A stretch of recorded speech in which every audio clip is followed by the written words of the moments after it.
You ever look at something like a doorknob or a medical implant or even just a piece of wood and wonder what's really happening on its surface? I mean, we usually think of them as just there, totally passive. But what if they could do more? What if the very surface of an object could be an active player in the world? Well, that's the core idea behind this incredible technology called bioactive coatings. We are seriously moving beyond just passive materials and into a world where the surfaces of things can actively protect us, heal us, and preserve the world around us. It's a fundamental shift in how we think about, well, all the stuff that makes up our environment. So, why is this shift such a big deal? Well, the problem is that most materials we rely on every day are totally inert. They just sit there. They don't interact with the biological world. And that silence, that passivity, can cause a whole bunch of problems when biology comes knocking on the door. Just think about it for a second. A medical implant can be seen as a foreign invader by your body, which leads to painful and really expensive rejections. You've got bacteria and mold growing unchecked on things like wood or food packaging, and that adds up to billions in losses from spoilage and disease. And then there's this unwanted biological gunk, they call it biofouling, that can just cripple expensive equipment. These are all huge problems, and they all start right there on the surface. Okay, so this is where these smart materials come into play. A bioactive coating is a specially designed layer that we can apply to a material to solve these exact problems. And it's not just paint, it's more like giving that surface a superpower. The key concept here, the magic word, is bioactivity. This means the surface isn't just sitting there anymore.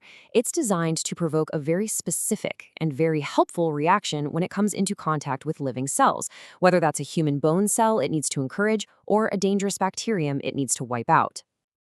And this table just nails the difference, right? A passive surface is just a wall. It doesn't do anything.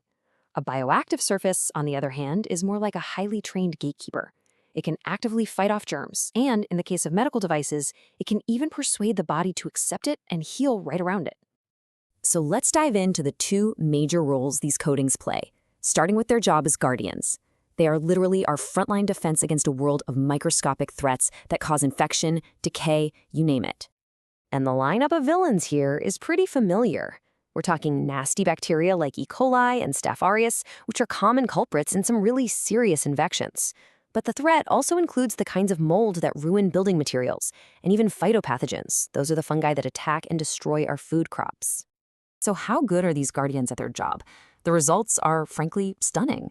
Research shows that certain coatings containing hydroxyapatite, which is a mineral that's already in our own bones and teeth, had a 100% antibacterial effects against E. coli after just 24 hours. That's not just slowing it down, that is total elimination. Gone. Now, what's really cool here is seeing other coatings in action. Take a look at these numbers. The data shows a staggering 96% resistance against E. coli being able to attach to the surface, and almost 86% against Staph aureus. These aren't small improvements. We're talking about a massive leap forward in surface protection. And what's amazing is we have a whole arsenal of these things to choose from. It's not a one-size-fits-all solution. We can use natural stuff like cinnamon bark oil to protect soft boards from mold. We can use these specially designed microcapsules, which are basically tiny timed-release packages of germ killers, to make pine wood resistant to bacteria. Or we can use nanocomposites, materials engineered at a microscopic scale, to help bamboo fight off those plant-killing fungi. The versatility is just incredible. But these coatings don't just destroy, they can also build. So beyond fighting off threats, bioactive coatings can be incredible healers, working with our bodies to repair and integrate. And this is where the technology gets really personal. So there's this crucial process called osseointegration. I know, it's a fancy word, but it basically just means getting a man-made implant and a living bone to fuse together permanently. The bioactive coating acts like a diplomat, creating a welcoming handshake between the two. And you can see how it works right here. First, the coated implant goes in. Then, the magic happens. The coating starts sending out these specific chemical signals that basically tell your bone cells, hey, this is friendly territory. Come on over and build here. And those cells respond, creating a brand new living layer of bone right on the implant's surface. This forms a perfect, seamless bond, locking it into place for a stable, long-term fit that can last a lifetime. And listen, this isn't just a theory. The research confirms it with phrases just like this one. In vitro mineralization means they actually saw that bone-like layer form right there in the lab. And excellent osseointegration means it worked beautifully inside the body. This is proven science. And it's not just about bones, either. These coatings are incredibly multi-talented. They can help blood clot properly on a surface, attract platelets to kickstart the healing process, and even help calm down the immune system to stop the body from rejecting an implant. They're like a biological Swiss Army knife. So, when you put all of this together, the guardians and the healers, it's pretty clear we're looking at the future. Bioactive coatings are fundamentally changing our relationship with the materials we use every single day.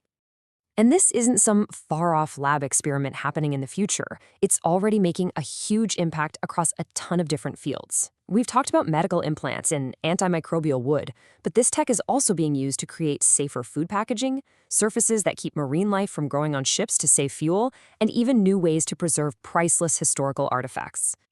Of course, with this kind of power, we have to be responsible. Some of the most effective antimicrobial agents, like silver and copper nanoparticles, need to be handled really carefully. The research points out how critical it is to make sure these powerful materials don't have unintended toxic effects on us or the environment. Safety and effectiveness have to go hand in hand. So it really leaves us with a fascinating question to chew on. We are on the edge of a new era where the surfaces all around us are no longer passive. They can guard us, they can heal us, they can preserve things. The question isn't if our materials can be smart anymore, but what grand challenge we should ask them to solve for us next.